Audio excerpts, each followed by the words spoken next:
Hello and welcome to the Greyhound Month, and in this programme we'll be taking a comprehensive look at the laurels at Wimbledon and that magnificent performance by the Joe McKenna trained Concentration. We'll also be talking to Ernie Gaskin, whose kennels I am here down in Nazing in Essex. Ernie will be telling us about some of his trials and tribulations during his many years as a greyhound trainer. We'll be keeping tabs too on Ravage again as he strives towards the world record. And join me, Errol Blyth, for a chat with Bristol trainer Terry Kibble. We'll also get the views of David Poole, national organiser of the NGRC Retired Greyhound Trust.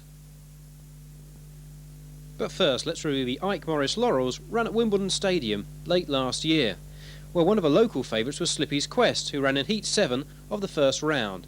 He ran here from Trap 2, started odds-on 4 to 5 favourite. Watch out also from a strong run from Adrian's Laura. To describe the action, here's Mike Palmer. Hare's underway and Slippy's Quest, look out for his familiar burst of early speed, a brilliantly fast start by the local runner, going up to the first bend, being followed by a Trap 3 there, Sullen Prince, a bump there for Trap 5, Doing Prince, and that effectively put paid to his chances. It was goodbye to the laurels for the Wembley dog from thereafter.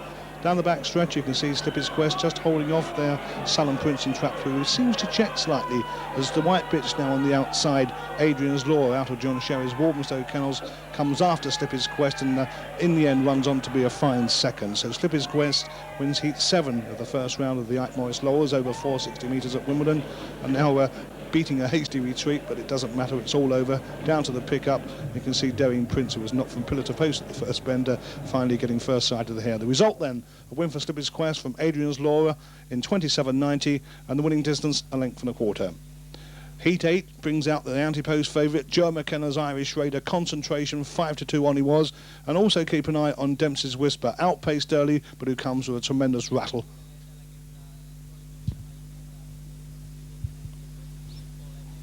Just marvel at the early speed of Trap 3 Concentration, a greyhound who sprang to prominence in the unraised Red Mills Puppy Stakes at Kilkenny earlier in the year. Bump at the first bend, look where Dempsey's Whisper is, stone last, the dog carrying his tail in that unfamiliar but unmistakable fashion. Many lengths down from Concentration, going down to the third bend, he's 6 lengths up, is McKenna's dog. And now you can see Dempsey's Whisper beginning to make progress on the outside, swinging very wide and coming now to chase home Concentration, who wins it quite clearly in the end. Another wonderful early pace performance by this greyhound, and passed now, not surprisingly, by the Grand Prix and Gold Collar winner Dempsey's Whisper. And the news is, of course, that Joe McKenna will be back later in the year. He'll be bringing Concentration over, along with 1 or 2 others, for the Derby. The result, a win for Concentration for Trap 3 from Dempsey's Whisper in 5, 27.59 the winning time. The winning distance, quite convincing 3 1/4 lengths. The second round now, and with Slippy's Quest and Concentration already comfortably through to the semi-finals, let's look at some of the other fancies. We'll start with Heat 3, and the one to keep an eye on here is Bolt Home in Trap 1, Ken Lindsell's runner, heavily gambled to win this race, and also Trap 3, It's All Over Now. Joe McKenna's greyhound, who went off, the even money favourite. Keep an eye also on the Derby finalists here back in June, Fires of War. Pretty level break, and this really turns out to be an exciting contest all the way round. It was nip and tuck between Trap 1, Bolt Home, and It's All Over Now. And Trap 2 also, Parky Powell, who of course the previous year won the laurels for Arthur Hitch, and he's back to defend his title. Down the backstretch, Bolt Home just about has a half-length lead over It's All Over Now, with Parky Powell back in third.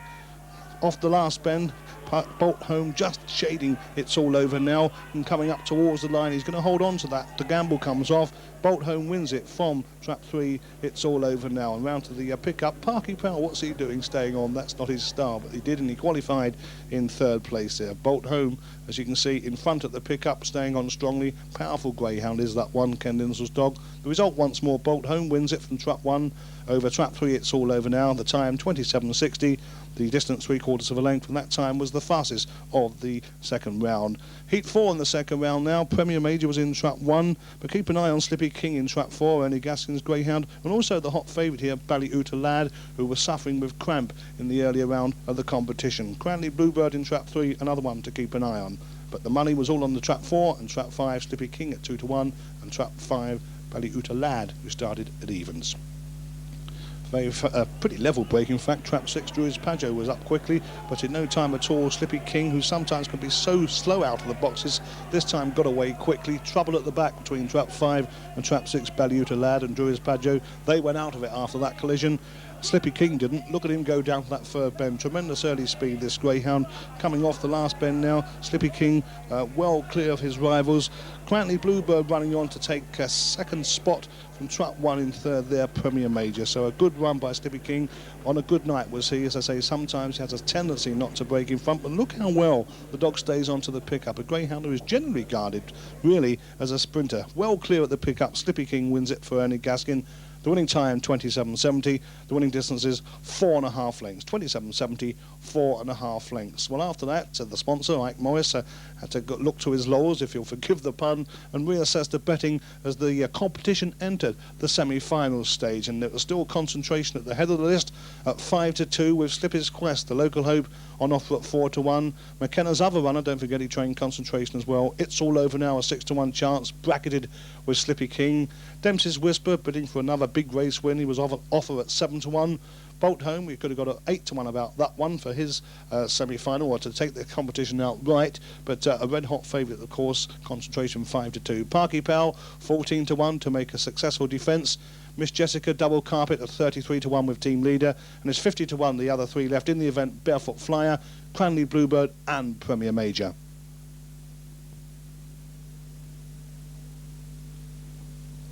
And here is the lineup for the first semi-final with the Ike Morris Laurels. In trap 1, Miss Jessica; trap 2, Bolt Home; trap 3, Cranley Bluebird; trap 4, Slippy's Quest; 5, Dempsey's Whisper; and trap 6, Team Leader.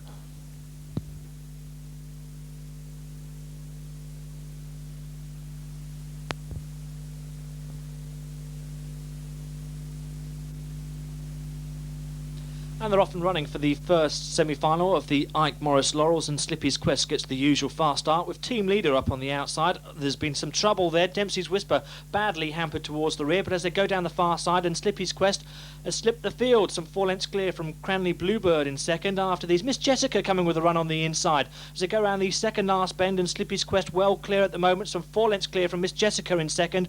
After these comes a Team Leader trying to hold on for third. Up the line though, Slippy's Quest is the winner. Miss Jessica finished second, and it was very tight for third. I think Dempsey's Whisper has just got up to be third.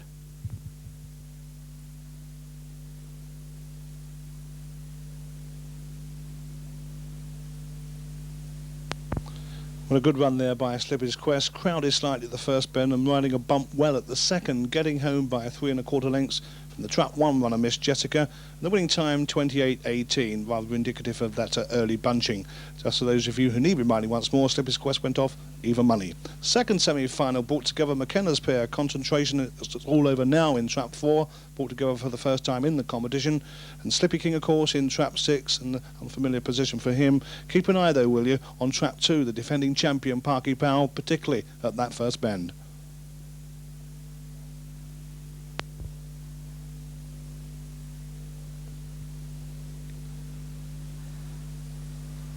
And away they go for the second semi-final of the Ike Morris Laurels, and quite a levelish break, and it's Concentration who's the... Oh my goodness, that was Parky Powell. Collided with the fence there, so Concentration well clear at the moment from It's All Over Now in second. After these comes Premier Major and also Slippy King as they go round the second last bend. Surely no catching Concentration from here. Some 4 lengths clear of kennelmate It's All Over Now in second. Then a gap back for third. It could be tight for third, in fact, between Premier Major and Slippy King, but it's Premier Major who qualifies in third. But Concentration, the winner.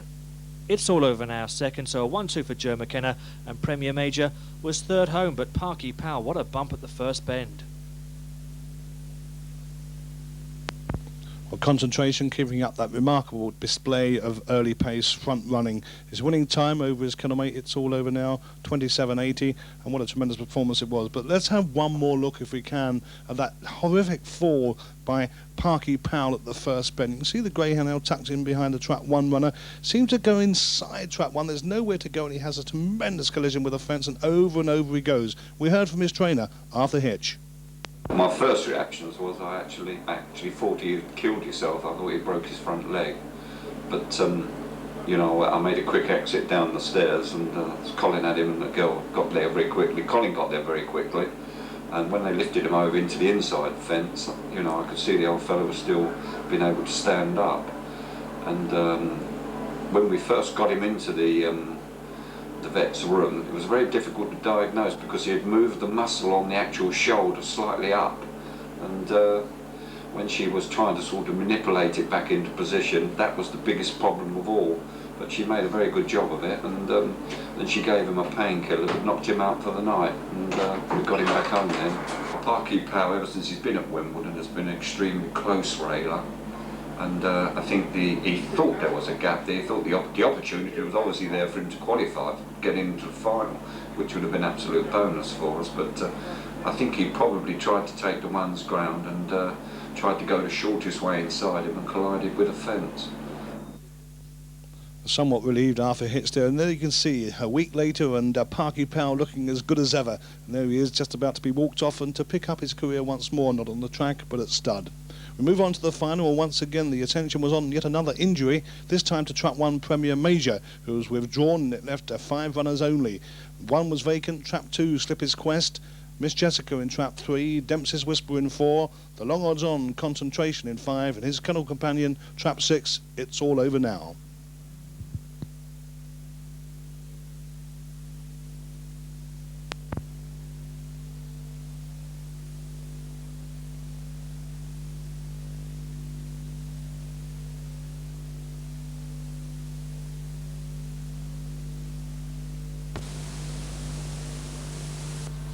So no Premier Major in the final of the Ike Morris Laurels, but there in 2 is Slippy's Quest, followed by kennelmate Miss Jessica in 3, from Laura McAllister's yard.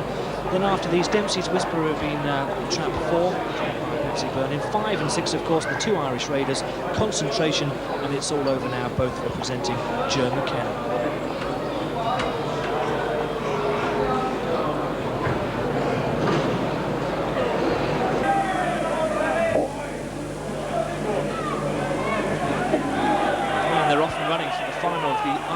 Laurels and 5. Concentration gets a very good break, followed by Slippy's Quest. Oh, there's been trouble there. Miss Jessica suffers the worst round that first bend as they go down the far side, and it's Concentration. Gone some 5 lengths clear from Slippy's Quest in second. The others bunching up for third as they go around the second last bend. There's no catching Concentration from here, maintaining a 5-length advantage over Slippy's Quest in second. It could be tight for third. Dempsey's Whisper running on very strongly, but up the line it's Concentration winning the Ike Morris Laurels for Joe McKenna. Second was Slippy's Quest, and it looked to me again, Dempsey's Whisper running on gamely again for third spot, but a truly wonderful performance there from Concentration. I'm looking forward to seeing him back at Wimbledon in the Derby. He made it look so easy, didn't he? Trap 5, Concentration, the odds-on favourite, a runaway winner there from Trap 2, Slippy's Quest. The winning time, 27.75 seconds, and the winning distance, 3.5 lengths. Don't forget once more the non-runner there, Trap 1 Premier Major. And there's the winning Greyhound, Concentration, donning his presentation jacket. My word, the dog does know he's had a race. He's puffing a bit there. You can see McKenna, Joe McKenna, holding the trophy and being congratulated on his left by the Wimbledon president, John Kearns. And there's the press thronging around the victory podium, getting the pictures which you'll be reading the following day or seeing the following day in your newspapers. Concentration will be seeing more of him, I'm sure, during the Derby. McKenna wins so many big races. He really has a marvellous trainer. I asked the man what was the secret of that success. Well, I've good greyhounds. No bother in training good greyhounds. He's a good greyhound. He's a good greyhound from the word go. And thank God he has proved it tonight. And plans for the dog in future? He probably won't run again to the Derby.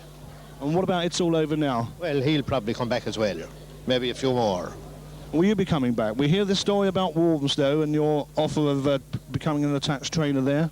Well, I'll be at Walthamstow as soon as I can. It's only a matter of trying to get a place fixed up, and please God, I think we're on the line at the moment. Can you give us any secrets where it might be? Well, near Walthamstow. Near Walthamstow, with that kind of figures, you know, I worked that one out for myself. You're going home when? Tomorrow. Taking the 2 dogs with me. The lads are bringing home in the van. Because the lads, with great respect to yourself, have done all the work this year. They've been over here. They have. I think it's great credit. They were in a caravan for the last 3 weeks. I think they deserve great credit. Home, away from home for Christmas. I think it was great work. It must have been a very quiet Christmas for you. Well, it was quiet enough. We were a bit lonesome without him. But you're going to make up when you all get home tomorrow. Please God. Joe, many congratulations once again. We'll see you here during the Derby. You'll probably win it again.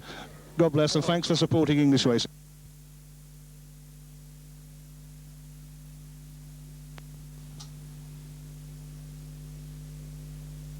This month's profile now, and we visited the amazing Essex kennels of trainer Ernie Gassing. There he is, mucking in, getting the breakfast prepared and the dinner.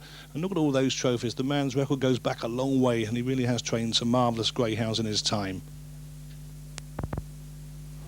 Well, Ernie had a marvellous year yet again in 1990. Stars of the kennel, Shanavulin Bingo, Slippy King, Make Magic and Curry Hill's Brock.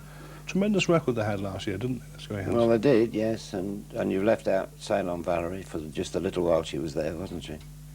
And I think, I'm not sure, 12 out of 15 I think she won, had 15 wins, 12 wins out of 15 starts.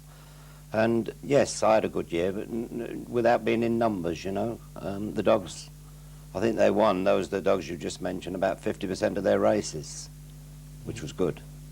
If you can do that, you're not doing too bad. You're telling me you're not doing too bad. Slippy King, a greyhound who a bit erratic at the start, but when he comes out, he runs, doesn't he? It's a good dog. It's a shame that he can't get the start right. Cost him the Peterborough Derby final, without a doubt. You know, he broke the track record in the semi, and it looked a good thing in the final without missing his break. And he missed it, and that was that, you know. But it's cost him a few finals, but he is a good dog, yes. On his night, he's a good dog. Shanavulin Bingo, we saw the dog a wee while earlier, nursing a cut foot, and after cut as well. Yeah, his 3 toes cut from the other night in the Patsy Byrne International. It's winter racing, Michael. That's what you get, isn't it? You know, you can't help it. How can a greyhound cut 3 toes? Hey, you on wouldn't a know, sand would pitch? you? You wouldn't know. I mean, it could have happened leaving the boxes. He broke very tardy, very badly. As they say in this game, Ernie, he never picked a leg up, did he? No, he didn't. He didn't. He never was going. Checked badly at the 3rd. You wouldn't know whether it was already done then and was hurting him. Impossible to say, but he lost an awful lot of blood, and he's got 3 nasty cuts. Be okay. I mean, there's no, you know, a fortnight will put him near enough straight regarding soundness. But he's a good dog. Wouldn't be the type for that kind of race, really. You know, Bit sharp. it's a shame. Yes, White City would have been his place, or, you know. But he's good at Wembley. He's hardly been beaten at Wembley, I think, once, and I know because it was Phantom Flash that beat him. That's not so bad. Plans then for Shanavulin Bingo? Do I detect that you might be aiming for something at Wembley? We're going for the Blue Ribbon, and then I hope to go to Dublin for the Guinness 600. Which should suit him literally. Got to talk it out with the owner, find out if he likes Guinness. Probably does. If it's anything like you, he will, wouldn't he? Well, sure. Whether he can drink 600 bottles is another story. We'll give him a helping hand, Ernie, a helping hand. 2 runners he had in the John Humphreys Gold Collar final. Make Magic and Curry Hill's Block. Make Magic look all over a winner, even coming off that last bend. He did. Out there in front. He died on the pudding of the track, didn't he? But he It was a bit unlucky that the track was as puddiny as that on the night for number 1. I still feel a little bit regarding the trap draw. You know, if it had been drawn 6, he could have been going across the other dog. You know, it's all right. I've got a lot of experience behind me, Mike, and I still got my own opinions, whether they're right or wrong. And I'd sooner be on the outside going across a dog than being on the inside going round inside him. Of course. And the dog in question is Dempsey's Whisper, who's a very good greyhound. You know, and he's cost me 2 classics this year. I've been second to him twice in finals. But he is a good dog, so, you know, you say no more.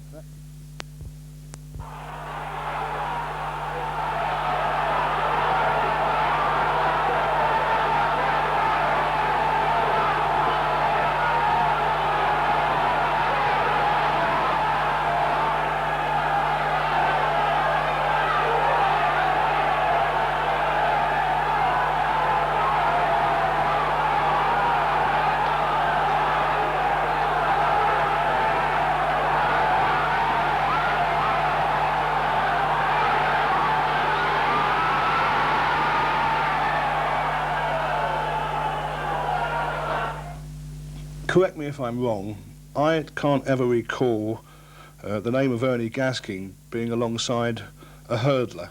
Have you ever had a hurdler? Yes, a good few years ago. That's why I wouldn't remember. So that's why you wouldn't remember. I had a hurdler that I bought for the missus, and he was a very good dog. He won a load of races, trophy races, but he was trained by Wilf France at Haringey. What's his name? Kilgory Dan was his name. He was a good dog. And then, I'm not sure, about 4 years ago, maybe 3 years ago, we had one here called Glenbrian Ace, Hurry On brand dog.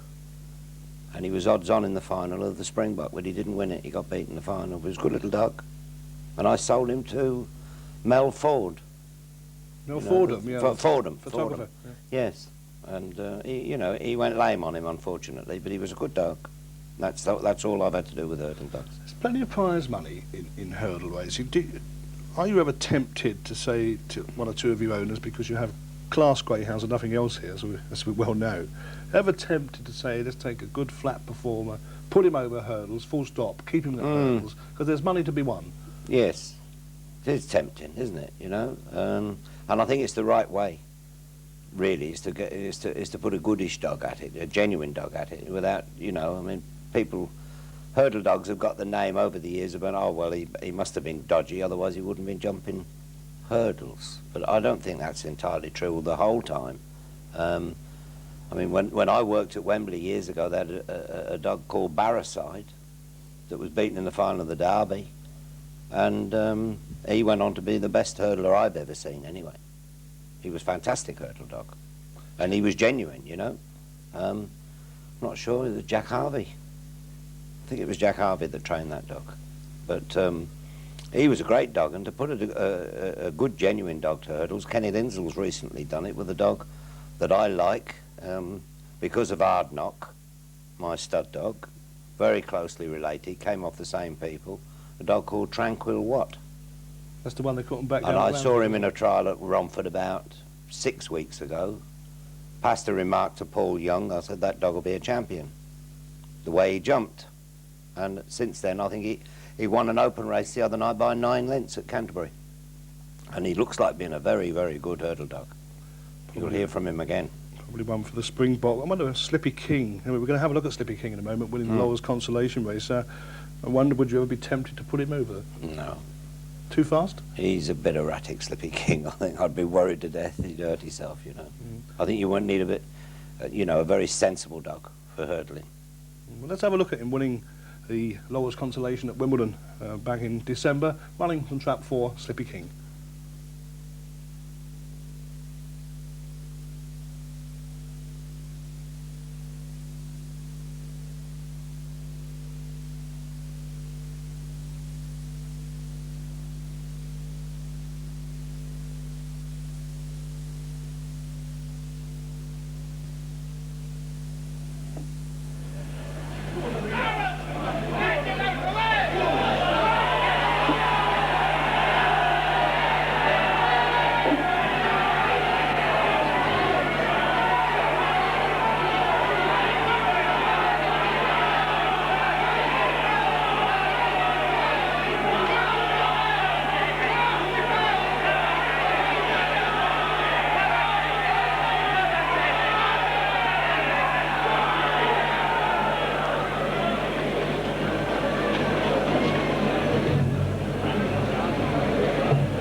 Every year, Ernie, when we look and study the Trainers League, there's always, you can bet your bottom dollar, 2 or 3 names there, year in, year out. Yourself, Jeffrey, dear Jeffrey de Warder, McGee, okay, John McGee, he has so many runners, he has to be up there, doesn't he?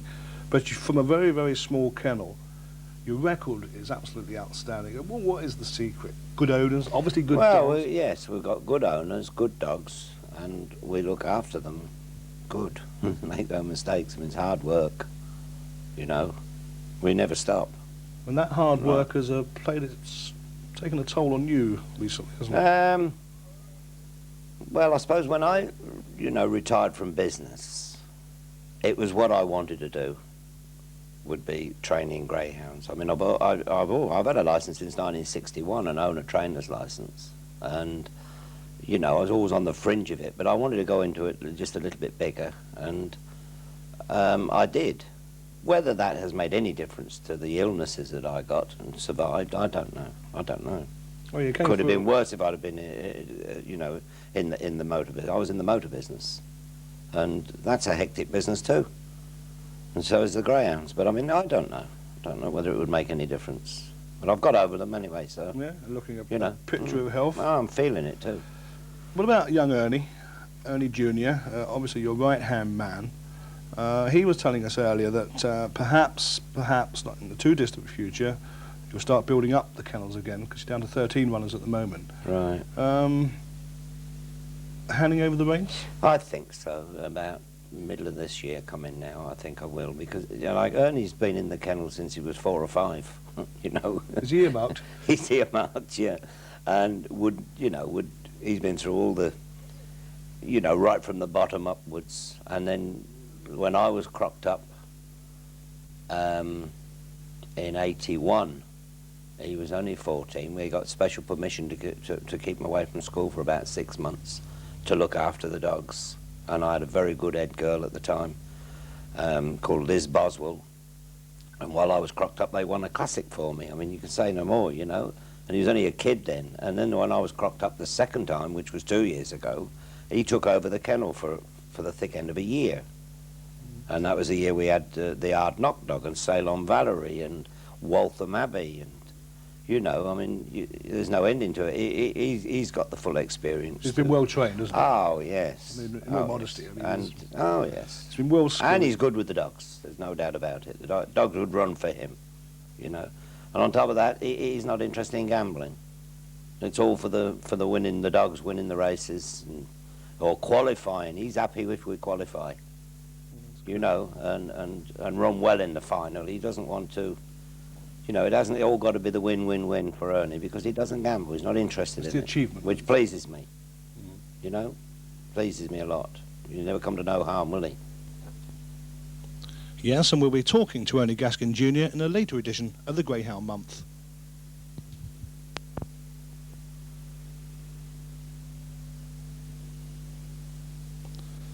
And now for the first part of our open race review, we take a look at 2 races from that magnificent sprinter Ravage Again, starting with the Neil MacLeod Butchers Champion Sprint up at Shawfield over 300 metres on December the 22nd. Ravage Again runs from trap 6. And look at that fantastic burst of early speed, my word. He really was the fastest greyhound I've ever seen this dog. Round that first bend, he's 3 lengths clear of some good sprinters. Revenue Lad in trap 5 there. He's not a slouch exactly, and he's no match though, is he, for Ravage Again. Clear, winning it easily, Ravage Again. That's win number 28 in a row. Ravage Again wins it in brilliant fashion, 28 successive victories, and there's the result, 17:73 the winning time for 300 metres at Shawfield. The winning distance in a 2-bend sprint, would you believe, 7 lengths.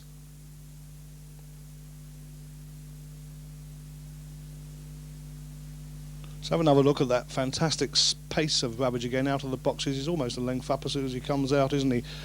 Brilliantly fast. Start by trap 5, Revenue Lad, but in a matter of strides, literally, Ravage Again had poured a length clear. Going to the first bend, you can see him going further and further away. The others, well, with great respect to them, they might just as well stay at home in the kennel, because there's no match, as indeed there's so many sprinters before had found out, for this kind of early speed. He really was a fantastically fast greyhound. Well, from Shawfield we move down to Sunderland for the Webseal Sprint, Division 1 that is, over 255 metres. That was on the 16th of January, and Ravage Again this time ran for trap 4. Remember, he had 28 successive wins behind him, and he now goes to win number 29. Trap 4, don't forget. There he goes, great speed again, and here he is on the inside. Didn't get away as best he can that time, but once again that dazzling early speed has taken him into a commanding lead before they hit the first bend, swinging a little bit wide off the second there, but going home and winning it comfortably yet again. 6-1 on he started that time, did Ravage Again, and there you can see the happy scenes on the winning podium there. Trainer Willie Frew, Ian Rutherford the owner, and cameramen, the ever-present cameramen, confirming the result. Ravage Again wins at Sunderland at 6-1 on from K-Mick in trap 1, 15.81. This time the winning distance a mere 5 1/4 lengths. Well, then the show, of course, moved on to Powder Hall, where sadly, when he went for his 30th consecutive win, it all went wrong. He was beaten at Powder Hall into 5th place by a greyhound called Base Rate, and we could take a preview, as it were, of Base Rate in an earlier race in December at Wembley when he ran from trap 5, taking on the greyhound who many thought would have lowered the colours of Ravage Again, Tom Johnson's Strange Dilly, who ran from trap 3.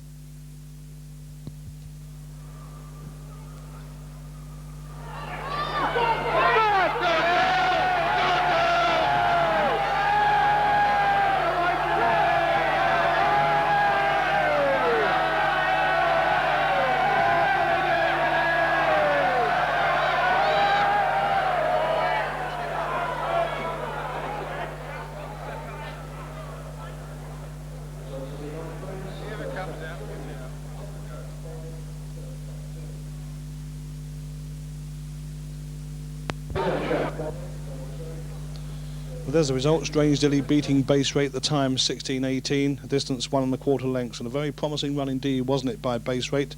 And there's Strange Dilly, the greyhound who, as I mentioned earlier, many thought would have beaten Ravage Again. We'll never know. Well, another greyhound who went off at Ravage Again type prices was Slaney Side here, at 1-4 for the Bobby Jack Christmas Puppy Cup final at Shawfield, over 500 metres in December. And Slaney Side here emerged last year as an outstanding prospect. Watch him from trap 2.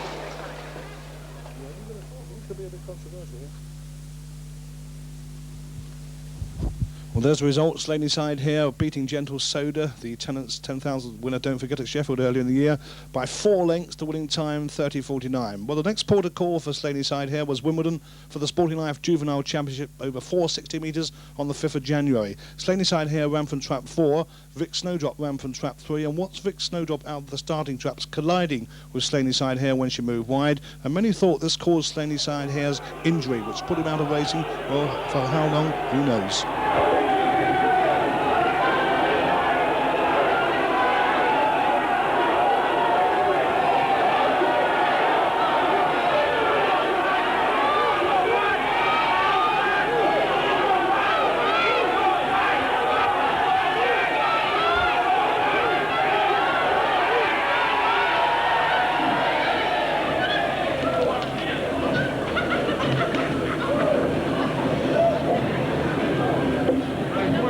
Side here wins it in the style of a champion in the making, a truly tremendous performance in the Sporting Life Juvenile Championship at Wimbledon. You can see him being collected there, and the winning time 27:76 on winter going. Not bad, was it? The winning distance 1 1/4 lengths. Running second, the Irish Puppy Derby winner John Copplestone's Summerhill's Super. Well, let's have another look at that much spoken about incident at the traps when trap 3 Vic Snowdrop came out and turned right, cannonning in to Slaney Side here. And after this race, don't forget, Slaney Side here was operated on for a bad injury, a tremendous collision, as you can see there, knocked the dog sideways. How he recovered to go on to win, I don't know, but it shows you what sort of mettle the greyhound has. George Lightfoot, Slaney Side here, an outstanding greyhound.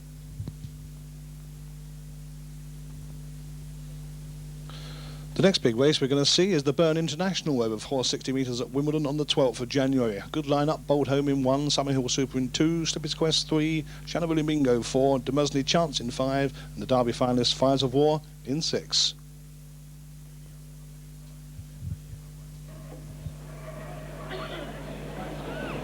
Away they go for the Burn International, and Domain Chance gets the super break in 5. After these comes Slippy Quest in 3. Oh, one seemed to stumble there, Bolt Home, and hampered 2, Summerhill Super, who also hampered 6, Fires of War. Going down the far side though, and it's Domain Chance who's clear of the field, some 3 lengths clear of Slippy's Quest in 2nd. After these, Bolt Home getting back in the picture again in 3rd as they go around the final bend, and it's still Domain Chance coming back to the field slightly, only a couple of lengths clear from Slippy's Quest. Then comes Bolt Home and Fires of War, but Domain Chance the easy winner. fine performance there by that flying bitch from Hove, Demesne Chance, winning the Byrne International. Incidentally, Patsy Byrne, the big race sponsor, well, he backed the bitch on the night, so he just about covered his costs. And a double celebration, of course, of Patsy. He's been appointed a trainer at Wimbledon. The winning time, 27.82, winning distance, 1 1/4 lengths.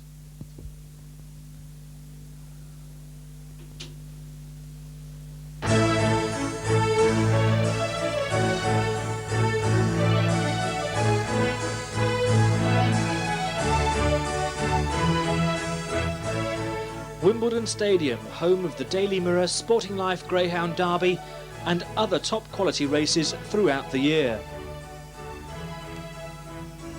The first thing that strikes you at Wimbledon are the top class facilities. Here's the glass fronted grandstand. It's excellent for those cold wintry nights. Plenty of room to watch the racing from any angle you want. And of course, Wimbledon stages some of the top quality races throughout the year.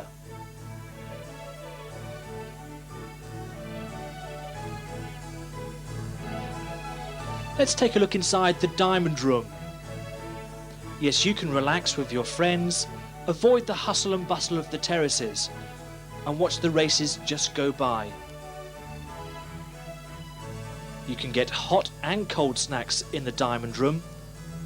And of course, upstairs in the glass-fronted grandstand, there's numerous bars to choose from, with a wide range of wines, spirits and beers. Why not try the restaurant and sample the a la carte menu?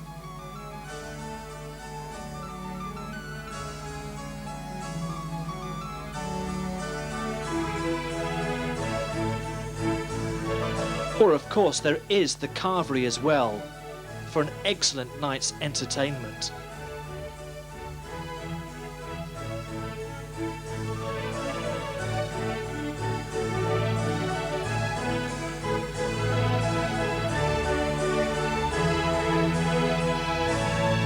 So come racing at Wimbledon Stadium on Tuesdays, Thursdays, Fridays and Saturdays.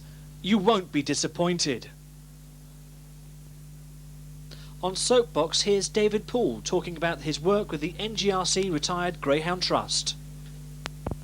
I'm always surprised when I'm doing a raffle or a collection, money collection on Derby night, things like that, how many people do say that they have dogs at home.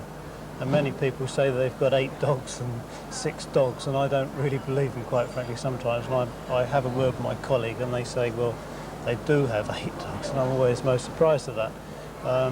There's a whole larger number of people that have got 1s and 2s at home, and they really seem to enjoy this side of it, a lot of the owners. But then, of course, greyhound racing does encourage a lot of small business people and large business people too, and therefore they'll work and they can't be looking after greyhounds. Even the wife is at work alongside them in many cases, so it's impossible. And it's at those points that they come up to us and ask us to find a home for their greyhound. And when they do that, of course, we do ask them to sponsor a race if they would. And we usually ask for £100.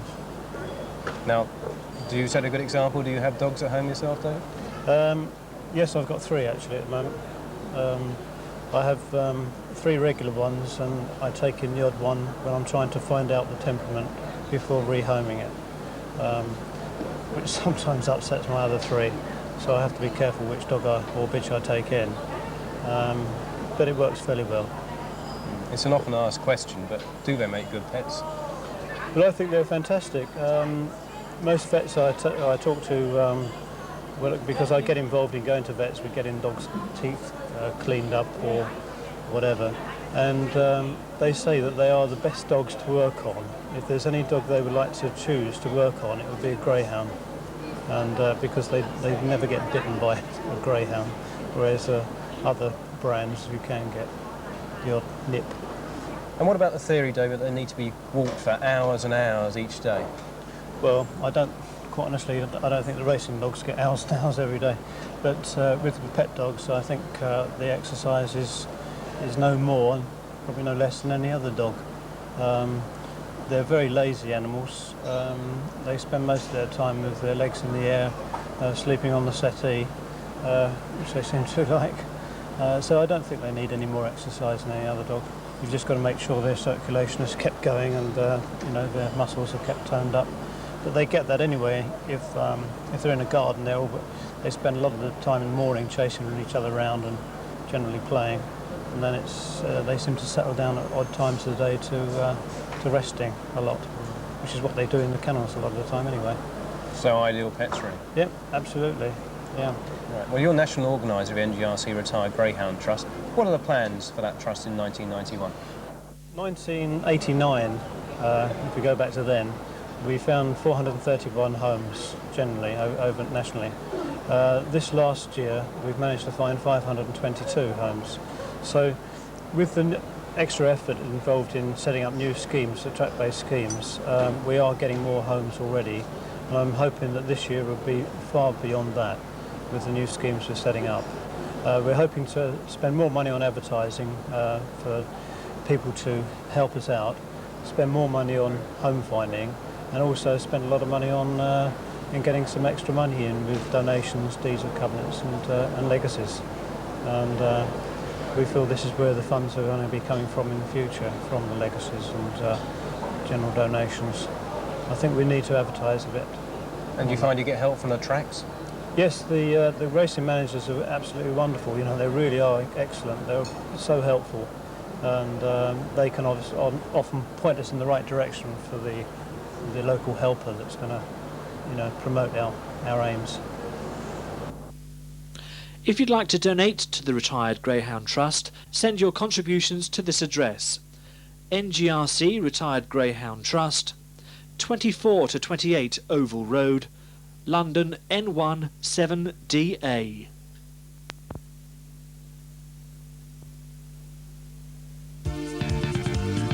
These are the modern offices of the Racing Post, situated in Rains Park, South London. Since the first edition was published on April the 15th, 1986, the Racing Post has quickly gained the respect of everyone in the greyhound industry. From mid-morning, information and news stories are received over the wire and placed in a queue for sub-editors to edit into a planned layout. The story is then typeset and transmitted to the compositors on the floor below, where it is processed and pasted into position.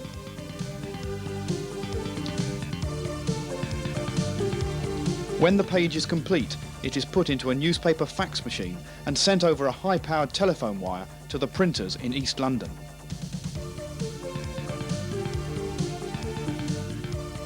Here the pages are received as negatives, from which plates are made to put on high-speed presses, ensuring greyhound readers get the latest possible results the next morning. Quality control checks are made by the printing staff until good copies are running. These are then labelled, bundled and transported by van to newsagents throughout the country. The Racing Post, first for greyhound coverage.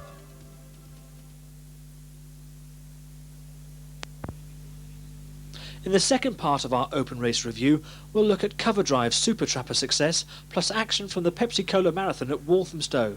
But first of all, let's recall the Boxing Day Marathon at Catford. Poor Sue started the warm favourite, but keep an eye out for John McGee's Glen Robin, sporting the black jacket.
Glenbryan Ebony coming out of virtual obscurity to win the Pepsi-Cola Marathon at Walthamstow and putting herself in the picture for this year's TV trophy.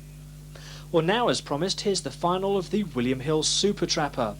Silent Fantasy was wearing the red jacket, reaching another Hackney final.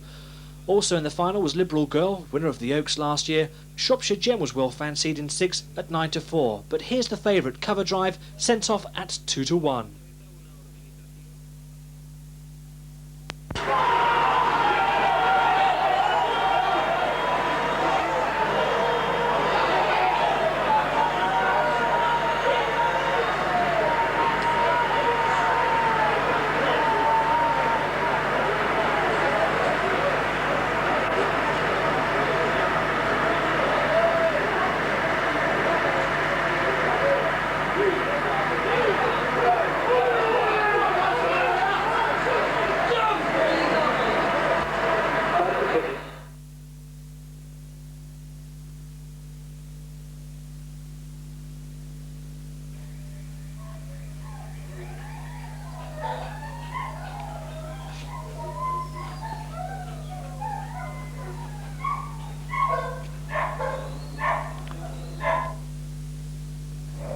Gary, a tremendous performance. Did you expect your dog to come from behind like that? Not when he was 3 or 4 behind, you know, because the good dog's in front of him, but he's run a blinder. Couldn't ask for nothing better. I didn't think he'd actually got up, you know, but brilliant. Not a bad start to your training career. How long have you actually been training? Just since the 1st of January, couldn't ask for a better start. You know, with dogs like Cover Drive, you couldn't go wrong, you know. Who did you fear in the race before it started most? Shropshire Gem, Liberal Girl. The one dog, Silent Fantasy, you know, he's a good dog out of one. You know, I thought he had a good chance today. You know, I'd come out to second bend behind Shropshire Gem, and I thought he would probably pull him out, but when we got to run around the 3rd bend, I was just looking for the winning line coming home because he was roaring and flying. You know, I was pleased with him. What are your plans for the dogs next? I'll just give him a week or 2 off now and see where we go from then. You know, the weather's not too brilliant, so we're not in no bigger rush, you know. The press have been talking about him as a derby dog. Do you have that on your agenda for the early spring and summer? Wimbledon's a different track to Hackney. You know, it's sharper and that like, and Cover Driver likes a big galloping track. So we'll just have to see when the derby comes along, see how he runs the track. He's been around twice as a pup when he was just lacking a bit of experience, you know, and didn't really seem to handle the track that well, but he's a lot more experienced now. So we'll just have to take it from there. From one bags venue to another, Bristol. Eastville Stadium just situated a few miles outside the city centre. I caught up with one of their leading trainers, Terry Kibble. Terry, undoubtedly the highlight of 1990 for you was winning the Wendy Fair St Ledger with Match Point. Now, when did you realise that he was a Ledger candidate? Well, earlier in the year we ran him in the Blue Bib. He got knocked out, but he ran in the consolation final, which he won, you know, around 29:30, and he was staying on quite well. So we thought, you know, give him a try, you never know. In the race itself, in the actual final, he popped out, led early on. Was there any stage that you thought, well, he's going to relinquish this lead? When Sail Over touched him on the 3rd bend, just nudged him over, I thought, that's his lot there. You know, he chopped him off and went down the back in front. And it was just going around the 3rd bend without any trouble, and that was it. Yeah, and of course we've heard that Match Point now has an injury. Now, what happened in that race at Wembley to sustain that injury? Which race? Right, the one so on Boxing Day? Yeah. Well, he ran again on Boxing Day. The going was a bit too heavy for him. He likes a firmer going. He never managed to lead from the traps. He just went to the front going around the last bend, but you know, he'd run his race before he got there, and Hove Dog just beat him on the line. So what's the extent of the injury then? It's the reoccurrence of the injury he had last year when he was off for 4 months. It's not quite so bad now. He's been off nearly a month since. When the going firms up a bit, I shall try him again. after a few gallops, you know, and see how he goes then. Yeah, and for the viewers' sake, what is that injury? Sorry. Oh, it was a wrist injury. Right, right. Okay, and when he comes back on the track, hopefully, if he's 100% sound, what kind of targets will he be aimed for? Well, I think when he's sound, he's one of the best middle distance dogs around. So, you know, if we can find races for him around 600, 620, right, I'd probably go for them. Terry, you've got a useful hurdler in your kennel, Run on Tar. Now, he broke 2 track records over the hurdles at Reading and also at Swindon. What's the latest with him? Entered in for a couple of opens, but unfortunately he's been reserved. One at Walthamstow. He's entered at Hove this week. He runs from Trap 1. And then at Wembley in heats next Wednesday. Yeah. Will he make up to be a Grand National prospect? Oh, I would think so, yes. If he can lead round the first, I don't think there's a dog to catch him. If he goes round amongst the others, his legs don't coordinate with his brain. You know, he goes one way, his legs go the other. Yeah, yeah. That's the only problem there. I couldn't help but notice also that he was entered for the Legend. Now, why did you do that? We always thought he could stay, whether he'd stay the 655 or not. We didn't know. I entered him for the Grand Prix, where he was reserve again.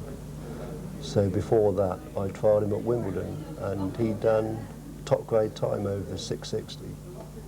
And so we went from there. Yeah. Obviously, the young and up and coming star in your kennel is Dempsey's Duke. Now, tell us a bit about him. Where did you purchase him from? We went to Cork at the end of August last year. He was racing on the Monday night. We made inquiries and bought him from there. Right. And of course he went on to win the Racing Post Puppy Cup at Romford. Were you surprised that he handled the tight track? Well, the distance was a bit too short, really. He wants about 480 metres. But I don't think it's the fastest dog always wins round Romford. I think you need some sort of luck round there. Will he make up to be a six-Ben star in the future, or...? Well, hopefully, but, you know, as he gets older, he should get stronger. If I can find a way to make him start a bit quicker, then you never know. Yeah. Moving on to some other faithful servants in the open race circuit. Bold Rover, now he reached 2 finals last year, of course the Pall Mall final and the Blue Ribbon final. What's happened to him? Well, he's retired now.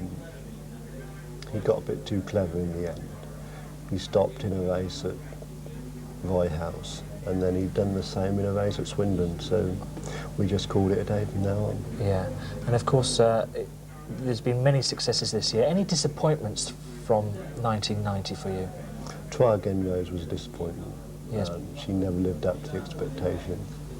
Hopefully she'll come back after she's been lame, and in about a month's time then we'll go from there. Yeah, and of course many people watch the SIS service and see the bags racing from Bristol, and you have well, you had 2 excellent greyhounds, Proud Operator, Cloverhill June. Oh, right. Now what's the latest on those 2? Proud Operator, I noticed he won an A2 recently. Is he still fit in himself? Yeah, Proud Operator, he plods on.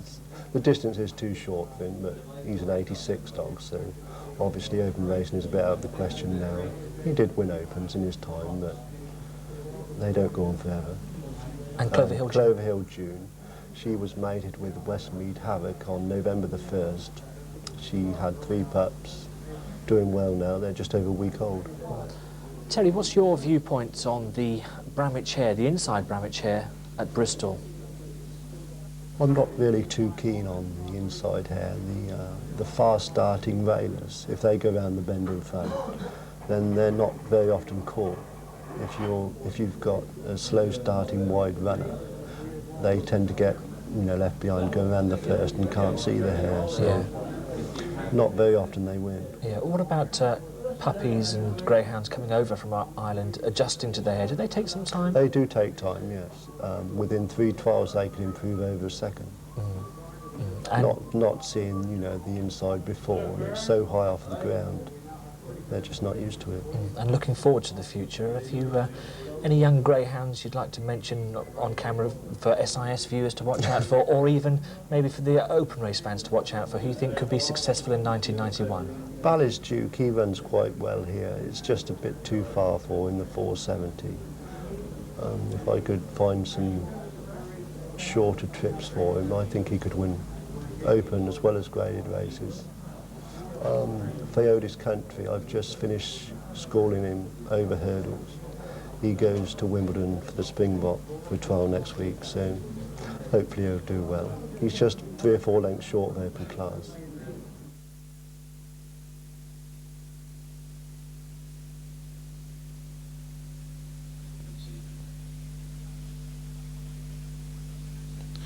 Well, next month, the Greyhound Month will be back at Wimbledon for the David Richardson Springbok, the Novice Hurdles Championship. Well, viewers who saw the review of 1990 would have heard all about Unbelievable from his trainer, Linda Mullins. An Unbelievable ran in the David Richardson Springbok Trial Stakes at Wimbledon on the 25th of January. He ran from trap 5 and went off the 6-4 favourite. In trap 2, an interesting runner, Herbie Lambug, a finalist, of course, in the Grand Prix at Walthamstow, his home track, last year. But a flying break from trap 5, Unbelievable. Big jump at the first flight, big bold jump, and another one at the second, but early speed, so essential, of course, no matter what the distance and what the race and what the track. You can see Unbelievable now really laying it down. But look at Herbie Lambug at the back of the field in last place early, and now finishing very, very strongly indeed. Always was at his best over 6 bends on the flat. He only gets 4 bends, of course, in the Springbok, but he runs on very strongly indeed. But Unbelievable was up in front, coming over the last and going up to the line, wins it nicely from trap 4 on tender hooks, with Herbie Lambug staying on strongly in 3rd position. But a fine win, as I say, for the Walthamstow train Unbelievable, with the Walthamstow Greyhound back in 3rd, Herbie Lambug. And if it were over 6 bends this event, who would your money be on? The result then, Unbelievable, the 6-4 favourite, beating on tender hooks. Winning time, a useful 28.84. The winning distance, 3/4 of a length and declining. Well, another trial stakes, we saw Ballinoff Hill go off the 11-10 hot favourite on the strength of a very fast trial, trained at Wimbledon, of course, by Arthur Hitch. Ballinoff Hill had no real chance here to show his true trial form. Just have a look at the trouble he was in early. Trap 3 we're watching, and a bump out the trap. He squeezed out, bumped again by the trap 5 runner, and the one to watch out for from now on is Pure Panther in trap 4, because he's the one who goes on to win this from trap 6 like a merchant. Trouble again at the back of the pack there, as you saw, and you can see now Pure Panther going on, just taking the advantage from trap 2 there, with Like a Merchant running on strongly from the back of the field in trap 6. There you can see him in 4th place now, and just about to weave his way through the pack to come up into 2nd, but he doesn't ever get a chance really to get to Pure Panther, who wins it very impressively indeed by quite a considerable margin. As a result, 29.08 for Pure Panther, the distance 6 1/4 lengths.